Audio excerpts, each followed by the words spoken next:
Xitoyning Uyg'ur kültürünü yo'qotish uchun Sharqi Turkistondagi yezi qishloq nomlarini o'zgartishi. Kishilik huquqni kuzatish tashkiloti Xitoyning Uyg'ur musulmonlarining kültürünü yo'q qilish maqsadida Sharqi Turkistondagi yuzlarcha yezi qishloqning ismini o'zgartganligini bayon qildi.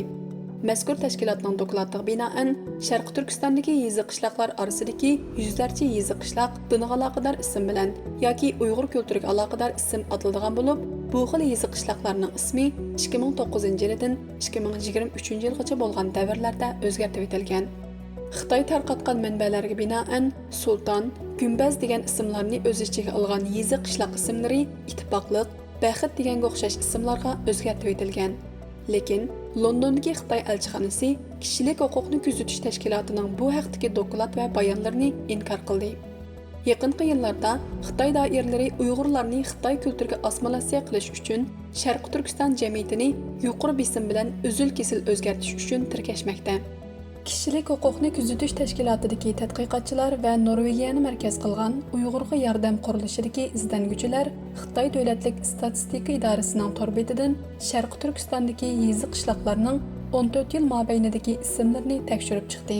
14 yil mobaynida Sharqi Turkistondagi 25 ming yezi qishloqdan 3600 yezi qishloqning ismining o'zgartirib etilganligi aniqlab chiqildi.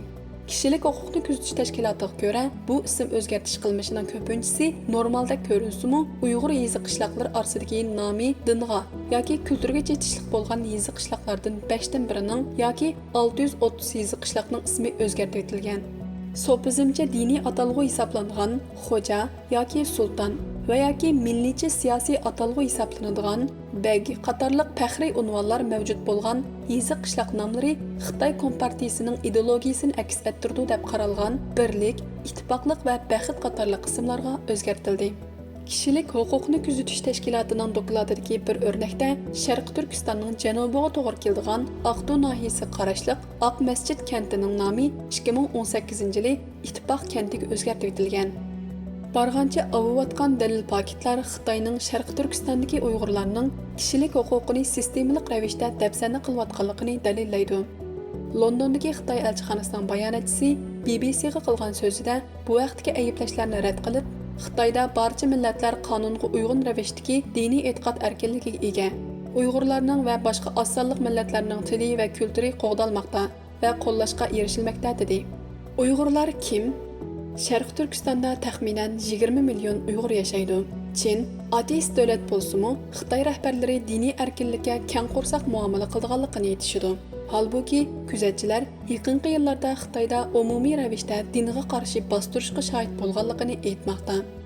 Kishilik huquqni kuzatish tashkilotining bayonicha, yezi qishloqlarning ismlarining o'zgartirilishi davomlashayotgan bo'lsa-mu, bu ism yo'tkash qilmishining ko'p qismi 2017-yil bilan 2019-yillar orasida yuz bergan. Kishilik huquqni kuzatish tashkiloti Xitoyning Sharqi Turkistondagi yezi qishloq ismlarini o'zgartish qilmishining Uyg'urlarga qarshi dushmanlik harakatini kuchaytirgan yillarga to'g'ri kelganini o'ttirib qo'ymoqda. Xitoy ilgirki yillarda o'zining zo'ravon terrorizm, radikallik va milliy bo'lgunchilik andishalari borligini bayon qilib, buni Uyg'urlarni bostirish va tutib solashni yo'lliqqa chiqarishning bahonasi qilib ishlatgan edi. Kishilik huquqni kuzatish tashkilotining Xitoy bo'limi direktori Maya Wang mundaq dedi: Xitoy amaldorlari Uyg'urlar uchun qimmatli ma'niga ega bo'lgan yuzlarcha yezi qishloq ismini hukumat tashviqotini aks ettirgan ismlarga yo'tkivatdi. Bu xil ism yo'tkash Xitoy hukumatining Uyg'urlarning kultural va diniy ifodalarini yo'qotish tirishchanligining bir parchasi bo'lib ko'rinmoqda. Kishilik huquqni kuzatish tashkilotining bu vaqtdagi tadqiqoti o'tgan yili Xitoyning Sharqi Turkistondagi masjidlarni taqash, cheqib tashlash yoki masjidlarni boshqa ishlar uchun ishiltish orqali Sharqi Turkistondagi islomiy cheklashni maqsad qilganligi haqidagi doklatiga binoan elib berilgan.